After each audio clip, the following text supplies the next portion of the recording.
Hi everyone, I hope you're well and that you've had a good week. I'm sure you've seen that the cases of COVID infections are rising aggressively in Gauteng, and it is now more important than ever. And yes, I'm sure you've heard that before, but again, now it is more important than ever to stay safe, stay home as much as possible, avoid unlimited exposure, and take the necessary precautions to be safe. And I wish all those who are ill a refuah shlema, that they should be well and healed speedily and completely. We once again extend our condolences to Ivan Epstein and his family on the passing of his father. And please God, here onwards, we should only hear good news. You know, it's tough remaining in this lockdown. Everyone's itching to get out, to see our friends again, to be back at shul, for life to return to normal, whatever normal may mean. And one of the hardest things, one of the hardest aspects, I think, about this lockdown and this whole pandemic is the uncertainty of the future. When will the lockdown end? When will the infections start to lower? When will we be able to leave our homes safely, return to shul and see each other in person? And not knowing when and how this is all going to end is very unsettling, the uncertainty of the future. And there's a powerful message of encouragement and inspiration from this week's Torah reading on exactly that point. You know, this is a very special Shabbat. We read a double portion, Matot and Masei, which are the final portions in the fourth of the 5 books of Moses, the book of Numbers, and therefore it's called Shabbat Chazak, a Shabbat which strengthens us. It's also Shabbat Mevarachim. We usher in the new month of Menachem Av, and there's a lot to learn from the parasha, but here's one lesson. In the final portion of Masei, Moses recalls the 42 journeys that the Jews have traveled over the past 40 years since leaving Egypt, as they are on the brink of entering into the land of Israel.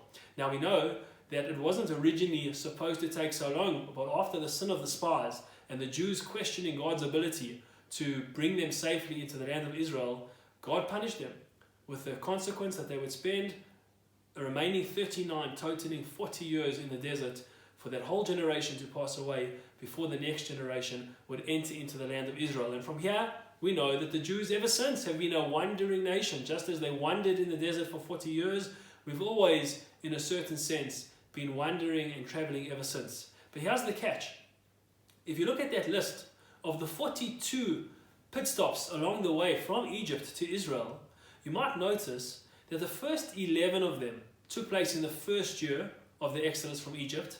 A subsequent 11, the final 11 journeys took place in the year preceding the Jews' entry into the land of Israel.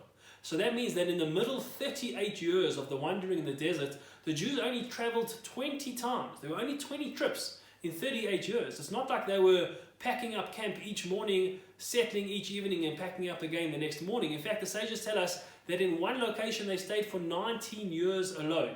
19 years in one place, and the remaining 19 years of that 38 middle chunk of years, they only traveled another 19 times. They were quite settled. So why then did they earn this reputation of being the wandering nation, wandering in the desert for 40 years? They weren't necessarily wandering. In those 19 years, it was possible for someone to be born, grow up, marry, and have their own child without ever leaving their home.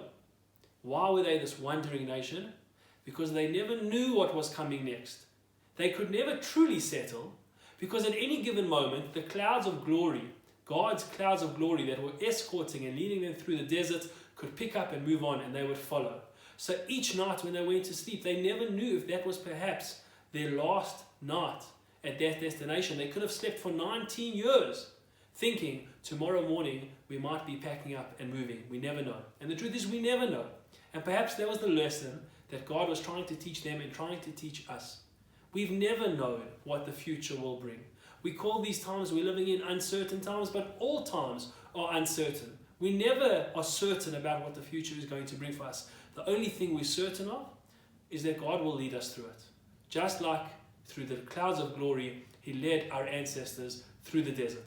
We don't know what's going to happen tomorrow or next month. We don't know when or how this is going to end.